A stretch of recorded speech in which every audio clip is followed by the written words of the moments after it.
Trump datang Malaysia sehari je tapi 1 KL jam.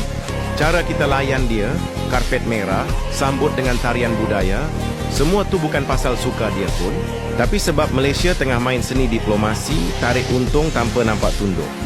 Aku dapat banyak komen daripada rakyat Indonesia tentang video Timor Leste dan salah satu komennya macam ni. Kepada sesetengah rakyat Indonesia yang mungkin berfikiran kami ni IQ rendah, kami ni tak pandai, baru keluar daripada gua, main sini aku cerita dekat korang. 5 tahun tinggal di Malaysia dan jujur, banyak banget hal yang aku pelajari. Tapi yang paling bikin aku nyaman selama tinggal di sini, ya orang-orang Malaysianya sendiri. Ramah, sopan, dan nggak pernah bikin aku ngerasa asing. Ya, kita pindah ke tempat yang lebih nyaman. Oke, no problem. Nah, sebelum kita santai-santai duduk, kita punya bar kopi. Silakan pesan, semuanya bebas di sini. Dan semuanya gratis. Gratis? Gratis, silakan pesan bebas di sini. Serius? But yeah, nah, definitely, it's a beautiful environment. We got a bunch of beautiful people. The hospitality, just the overall culture of the Malaysian people has been nothing but amazing towards me as an American. And I love living over in Malaysia. Amazing time.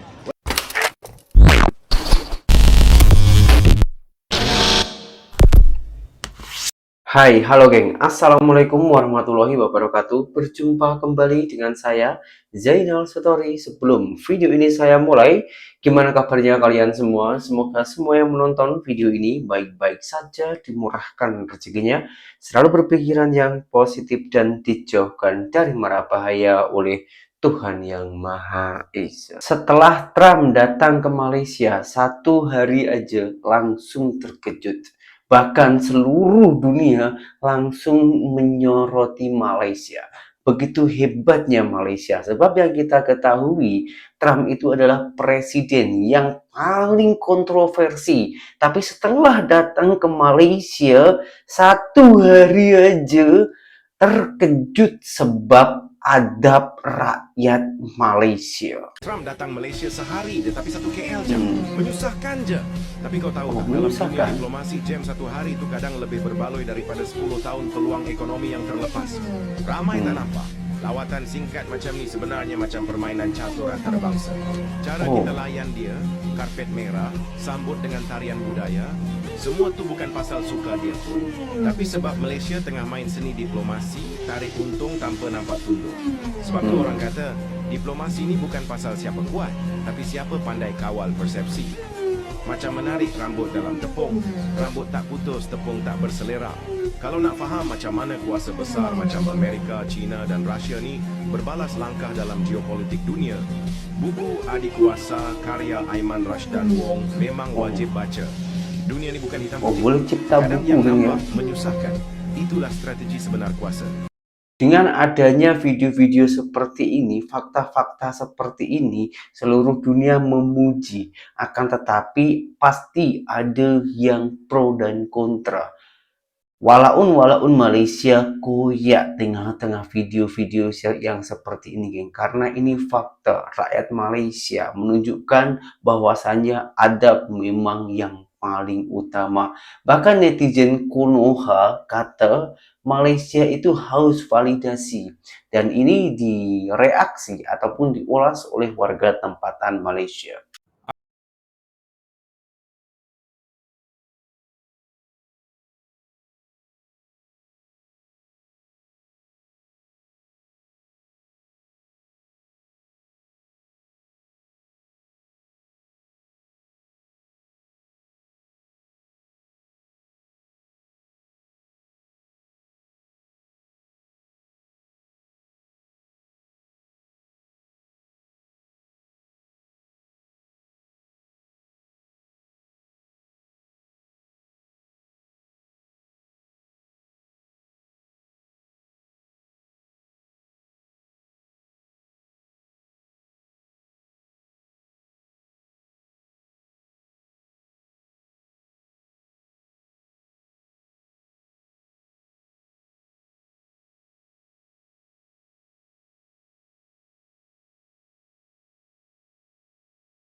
Makanya, kalau tak tahu itu jangan sok tahu. Kalau hanya tengok di buku, di media sosial, jangan percaya kalau tak tahu faktanya. Nih, rakyat Malaysia, dah koyak kan kalau rakyat Malaysia keluarkan suara fakta nak menyekolahkan korang semua. Apa dah jadi nih, geng? Nampak sangat bukan kepandaian, tapi kebodohan korang. Teringin menjatuhkan Malaysia, tapi tertampar dengan fakta. Tapi jangan koyak dulu, tak semua netizen Konoha macam itu. Ada juga netizen Konoha ataupun warga Konoha, warga Indonesia yang pergi ke Malaysia, lalu langsung terkejut. 5 tahun tinggal di Malaysia dan jujur, banyak banget hal yang aku pelajari. Tapi yang paling bikin aku nyaman selama tinggal di sini, ya orang-orang Malaysianya sendiri. Ramah, sopan, dan nggak pernah bikin aku ngerasa asing. Terus, adab dan attitude mereka bagus banget. Nggak kepo sama apa yang kamu pakai atau yang kamu omongin. Bahkan, sering banget aku ditolong waktu kelihatan bingung di MRT. Yang pertama kali bikin aku takjub waktu baru merantau ke sini itu public transportnya sih. Bus, MRT, LRT, semuanya nyaman banget. Datang tepat waktu, bersih, dan yang paling aku suka, ngantri saat masuk MRT bener-bener tertib, nggak rebutan kursi. Bahkan sering aku lihat orang rela berdiri buat ngasih kursi ke yang kelansia. Terlihat simple sih, tapi bikin aku respect banget. Terus hal lain yang bikin aku makin cinta sama Malaysia itu taman-tamannya sih. Banyak banget taman gratis yang cantik dan terawat. Setiap weekend aku bisa jogging atau sepedaan santai di taman yang adem, rapi, dan aman. Itu hal kecil, tapi bener-bener bikin hidup di sini tuh terasa tenang. Dan satu hal yang aku perhatiin banget selama di sini, nggak ada tukang parkir. Semua rapi, teratur, dan orang-orangnya tuh taat aturan. Nggak ada yang parkir sembarangan cuman karena sebentar aja. Itu nunjukin betapa disiplinnya masyarakat di sini. Kadang aku mikir, 5 tahun tuh bukan waktu yang sebentar. Tapi dari semua pengalaman itu, aku cuman bisa bilang satu hal. Aku bersyukur banget sih bisa tinggal di Malaysia. Negara ini bukan cuman indah dari tempat atau makanannya aja, tapi juga dari cara ngajarin aku tentang ketertiban, kesopanan, dan rasa saling hormat satu sama lain. Semuanya bikin aku sadar, Malaysia tuh bukan sekedar tempat tinggal, tapi udah jadi rumah kedua buat aku. Bukan hanya Trump yang mendapatkan sambutan macam raja, tapi karena kebiasaan sehari-hari rakyat Malaysia memang macam itu, memang saling menghormati, saling menghargai. Maka rakyat Indonesia pun yang pergi ke Malaysia juga mendapatkan kehormatan ataupun sambutan serupa raja. Bukan hanya rakyat Indonesia saja, geng. Kalau saya tunjukkan Trump dengan rakyat Indonesia, mungkin korang masih boleh cakap, itu sebagian aja yang macam itu. Oke, sekarang saya tunjukkan kepada orang yang berkulit hitam. Ketika pergi ke Malaysia, langsung pergi ke masjid tempat beribadah Malaysia.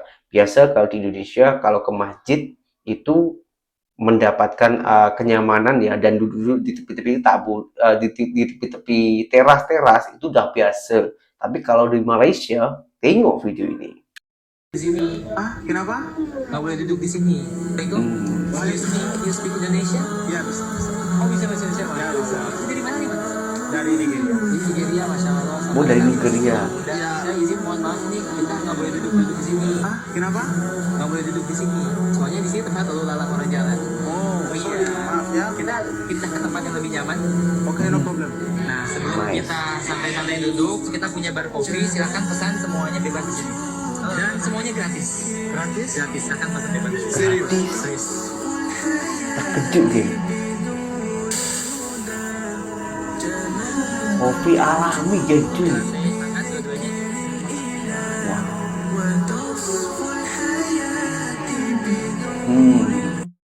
Siapa yang tak terkejut, geng, dengan adab rakyat Malaysia macam ini?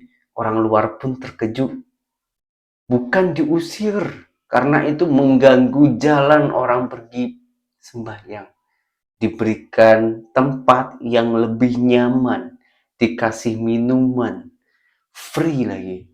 Dia orang terkejut. Dan dia boleh bahasa Indonesia, loh, geng. Kemungkinan besar dia orang itu sering sangat pergi ke Indonesia. Dan kalau di Indonesia duduk-duduk di teras-teras macam itu sudah hal biasa. Dan ketika ada orang yang menawarkan ataupun yang menyodorkan makanan ataupun minuman. Biasa kalau di Konoha itu bayar, tapi di Malaysia tak ada bayar, semuanya gratis. Macam itulah cara Malaysia untuk menghargai sesama, entah itu dari bangsa mana, agama apa, bahasa mana juga, tak kisah. Jadi sama-sama umat manusia Malaysia pasti akan layan yang sama, tak ada beza-beza. Termasuk Mat Saleh dan juga Mina Saleh. Selamat pagi. Pagi, selamat Wouldn't it pagi. be Salamat Tinggal Hari right now? Noon, selamat tengah hari, yes. Okay, got you. But yeah, nah, definitely, it's a beautiful environment. We got a bunch of beautiful people. The hospitality, just the overall culture of the Malaysian people has been nothing but amazing towards me as an American, and I love living over in Malaysia. Amazing Langsung time. jatuh cinta, geng. It's freaking amazing here. The people are so nice. Honestly, Malaysia shocked me because I was not expecting that people were just so welcoming here. And I'm from France, and I didn't really hear about Malaysia before. I just came here because I had this opportunity, and honestly, I'm so freaking happy that I've come here. And It's to be amazing. honest, yeah, me as well. I was thinking about going to Thailand before, but I wanted to Yeah. come to a city that was more calm, more business minded. And you look at the individual places that you can live out here. Everybody speaks English. Study a little bit of Malay, just so you can, sedikit. But it's just a beautiful culture. Once again, good food. Nasi lemak is amazing. Damn, yeah. Yeah, people are so nice and so welcoming and really open-minded. That's really great. Tuh. Honestly, I Terbuka didn't know ya. any Malay food, but it is so busting. Like the food is so good. It's so Whoa. good. And honestly, like for us Europeans and Americans, it's pretty cheap. So if you have the opportunity to come to Malaysia, come to Malaysia. You will not regret it. It's amazing. The No people are mahal, nice. no mahal. It's cheap. Everything's halal. Everything's halal as well. What food do you like? I don't know the name. I think like in English we say black pepper beef. So good. So Yeah, good. I'll just say it once again, nasi lemak, amazing. Get the chicken, the rice. You get, oh my gosh, that coconut rice is always so gas. But also, the cool thing about living over in Malaysia is you got shawarmas, you got Chinese food, you got all the combos just everywhere you go. Yeah, the diversity as well. And that's a cool thing, is just being able to know multiple different cultures, being able to understand the Malaysian people, and just being able to realize that this is a unique demographic of people that you typically don't see around the world. So come to Malaysia, come visit. It's gonna be worth the visit. Skip all those other countries, just come straight here. He said it all. Yeah, KL is nasi goreng. Nasi goreng is really good. Oh, nasi Fried goreng. rice. Yeah. Yeah, really good. Yeah. Terima kasih, terima kasih. Hey, what about you? Apa kabar? Bye. Bye. What about you? Apa kabar? Yeah, bye. Kabar, bye. Tuh, Yeah, boleh once bahasa again, thank you so much. I think Malaysia it's ya. been a good interview. You said Malaysia. Woo. Malaysia. Malaysia. 2, 3. Malaysia. America. No, damn. Merdeka, you know. Oh yeah, Okay. Merdeka. Merdeka. Merdeka. Merdeka. Oh. Okay. Oh, you got the flag. Merdeka. Merdeka. Swag. Selamat tinggal. Aduh, geng, saya hanya boleh berangan-angan saat ini nak pergi ke Malaysia. Teringin sangat, tapi bila ya? Doakan saja ya, geng ya. Saya semoga mendapatkan rezeki yang lebih dan ada masa boleh pergi ke Malaysia. Sebab jujur, geng, saya dah rindu sangat. Dan macam inilah review jujur pelancong ke Malaysia, geng. Bukan hanya dari soal adab dan juga akhlak, tapi Malaysia juga memberikan sajian yang sungguh sangat sopan tentang makanan, minuman, semuanya kuliner, bahkan ketertiban, kejujuran, keamanan, kenyamanan. Malaysia itu macam surga dunia, geng. Apakah ini yang dinamakan negara maju? Benarkah Malaysia lebih maju dari Indonesia?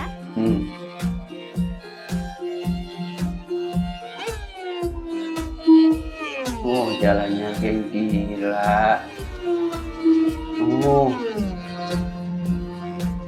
Sangat beratur, tempatnya pun nyaman, bersih ya. Anjay. Wow, ya Allah, saya dah rindu ya Allah. Yang bisa diambil sebagai pelajaran, jangan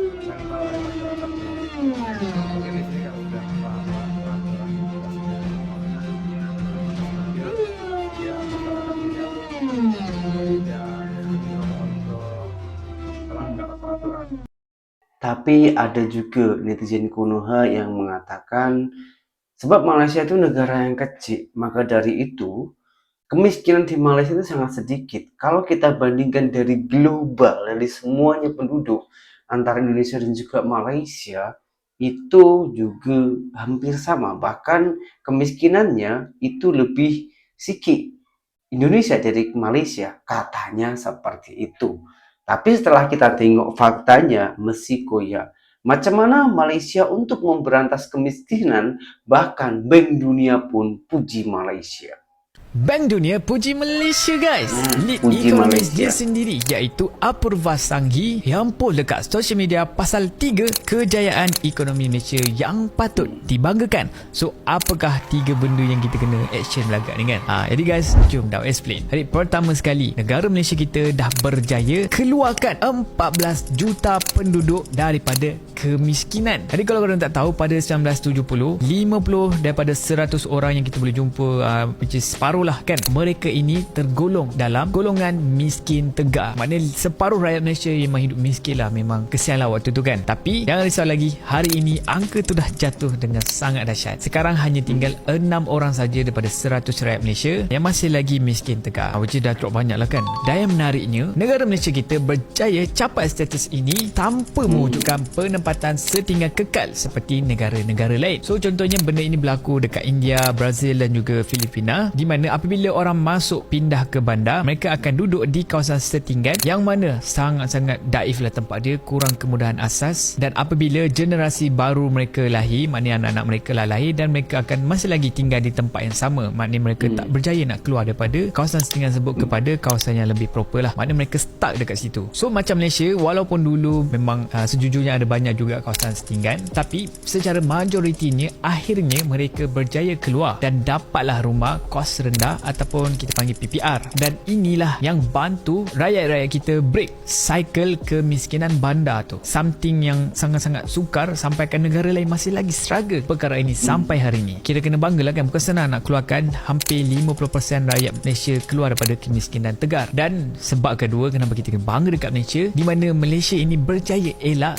resource curse. Sebab kita tahu ada banyak negara kat luar sana sekarang yang memang dia kaya lah, tapi dia kaya kerana sumber asli. Dan ada juga negara yang dulu dia kaya tapi sekarang dia dah jadi miskin sebab dia terlalu bergantung kepada hasil bumi tersebut. So macam Malaysia memang kaya guys dulu, tapi sebab itulah negara kita dijajakan dan kita diambil lah resourcesnya. So kita rakyat tak kaya tapi orang yang jajah kita kaya. Tapi pada waktu dulu Malaysia lain guys, di mana awal 1960-an 95% ekspor negara kita datangnya daripada komoditi ataupun bahan asli seperti getah, biji timah, minyak dan macam-macam lagi lah yang ada kat Malaysia ni kan. Sebab tu orang suka. Tapi hari ini hampir 70% pada ekspor negara kita datangnya daripada sektor pembuatan yang kira high tech seperti elektronik, semiconductor dan macam-macam lagi lah yang ada kan, kilang-kilang kita buat. Itu maksudnya Malaysia ini dah berjaya diversify ekonomi daripada 95 komoditi kepada 70% manufacturing. Power tak power? Power tu guys. Dan apabila kita berjaya diversify ekonomi, negara kita berjaya menghasilkan tenaga kerja berkemahiran tinggi seperti technician ke, engineer ke, yang mana dulu kita buat kepada penoreh getah ke, pelombong ke, akan dah upgrade tu kan skill, dan in return dapat naikkanlah gaji. Dan sebabkan gaji tinggi lah kita boleh keluar daripada kemiskinan tegar in a way. Dan hasilnya kita boleh lihat GDP per kapita Malaysia adalah 3.6 kali ganda lagi tinggi daripada Filipina, 9 kali ganda lagi tinggi daripada Zambia. Kenapa pula nak compare dengan Filipina dengan Zambia? Jadi guys, sebabnya pada waktu dulu kita ni sama level dengan Filipina dan juga Zambia. Tak adil lah kita ambil negara dah kaya, so kita ambil lah negara yang sama level pada tu dulu. So bila kita compare kan, somehow kita berjaya naik dengan lebih tinggi, lebih laju berbanding negara-negara lain yang dah sebutkan tadi. So kira kita kena banggalah kan sebab kita cepat belajar, cepat adapt. Dan sebab ketiga, Malaysia ini dah menjadi kuasa besar dalam halal ekonomi. Dan halal ni bukan saja dalam bab makanan. Halal ni ada juga dalam bidang kosmetik, logistik, pelancongan, pharmaceutical dan macam-macam lagi lah yang libatkan halal ni. Dan standard halal Malaysia ini diiktiraf sebagai benchmark dunia. Jadi industri ini bernilai berbilion-bilion ringgit dan Malaysia lah yang berada di depan sekali. So kalau nak cari benda-benda halal, nak search ke apa ke, Malaysia lah yang akan mereka cari. So itulah powernya Malaysia sekarang. So guys, bila kita sembang pasal ekonomi Malaysia ini, bukanlah kita nak bangga ke, bukan nak kita nak riak ke, takbur semua, bukan. Tapi sebenarnya kita nak nampak kat mana level negara kita Malaysia sekarang ni dan apa yang kita boleh buat lagi untuk tingkatkan lagi kita punya level supaya at least boleh bersaing dengan Singapore kan. So kalau boleh capai itu pun dah kira okey je. Kita takkanlah kita nak challenge je kan dengan apa yang kita ada. So guys, korang rasa macam mana pula? Apa benda yang korang rasa Malaysia ini dah power gila? Oke, di sini saya simpulkan gini ya, Malaysia itu bukan hanya berkoar-koar untuk memajukan negaranya, tapi bersungguh-sungguh untuk bekerja keras untuk memajukan negaranya.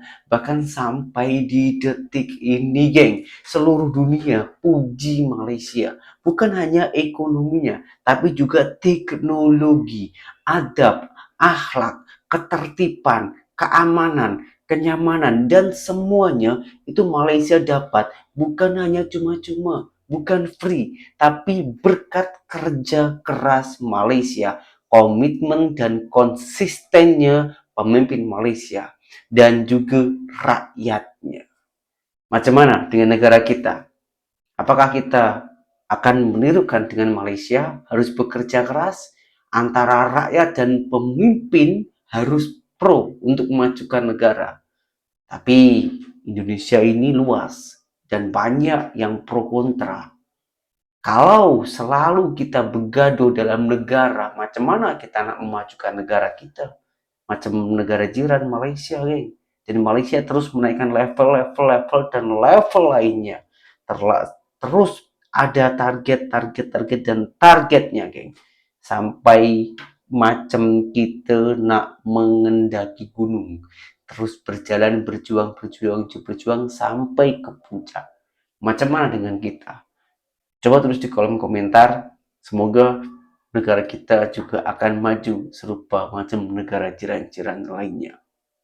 Apabila dalam semua video ini ada tutur kata saya yang kurang baik ataupun ada yang menyinggung korang semua, saya minta maaf yang sebanyak-banyaknya, dan semua ini terjadi bukan karena ketersengajaan ya, tapi ini adalah fakta. Sekian, terima kasih dari saya. Assalamualaikum warahmatullahi wabarakatuh. Bye bye.